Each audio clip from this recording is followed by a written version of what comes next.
Well, my name is Benjamin. Uh, this is my grandpa, and my audience. Okay. Today I will be discussing about the loneliness, the solitude during COVID-19, the pandemic. So the so during the pandemic, it has it's something that we all went through these past year, and it's a very common phenomenon that we can all relate to. And I'll be talking about how the pandemic has led to increased loneliness among us as humans, and I'll also be talking about, second of all, I'll be talking about ways that we can cope with the effects of this pandemic. Um, so the first point is that loneliness during this pandemic has been increasing um, immensely. So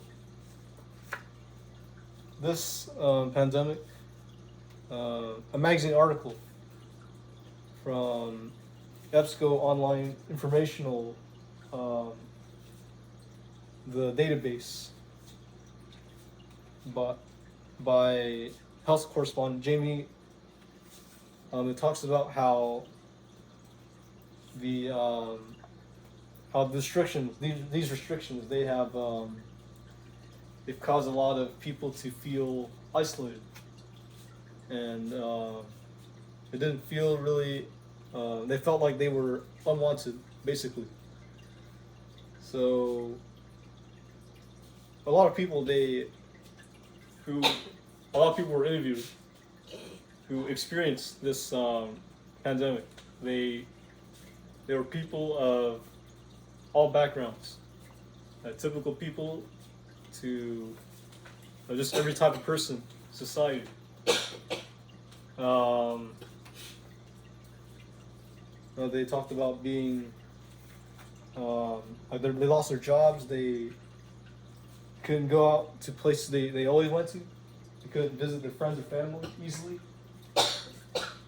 They couldn't go out to grocery stores. They couldn't go anywhere,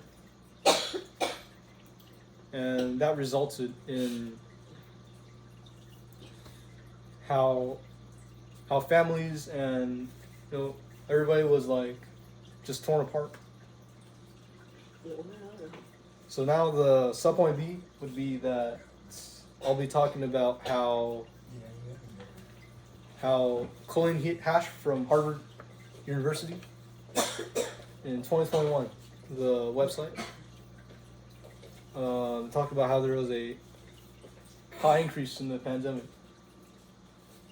It was a high increase.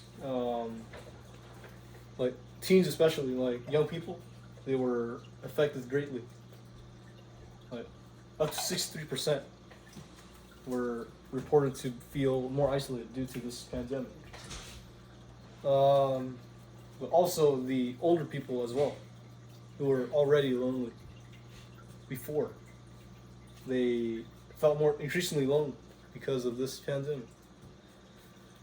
So now that I've explained how the coronavirus has led to an increase in loneliness and hardships, now I'll be talking about ways that we can get together and end this pandemic. So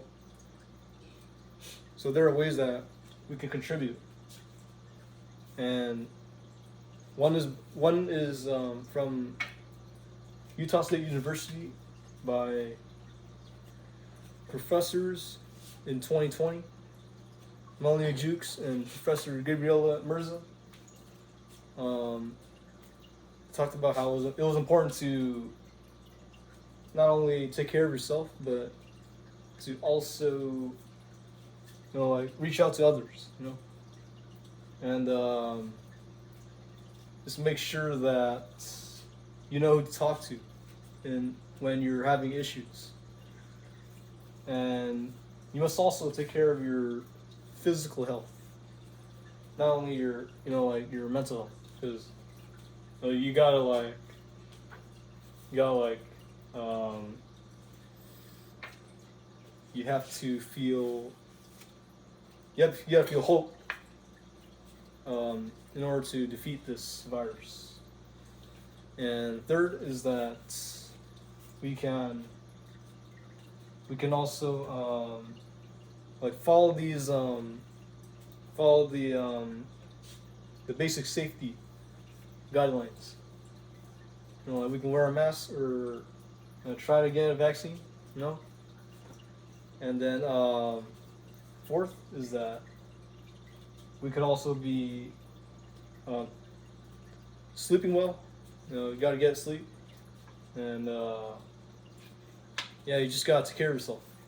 And then next, by the CDC in 2020, they said that we also have to like cherish our mental health and make sure that we limit our media consumption, like our like just like maybe like don't watch the news all the time, and maybe we could try new hobbies, go outside and connect with communities, you know, just improve ourselves and help others.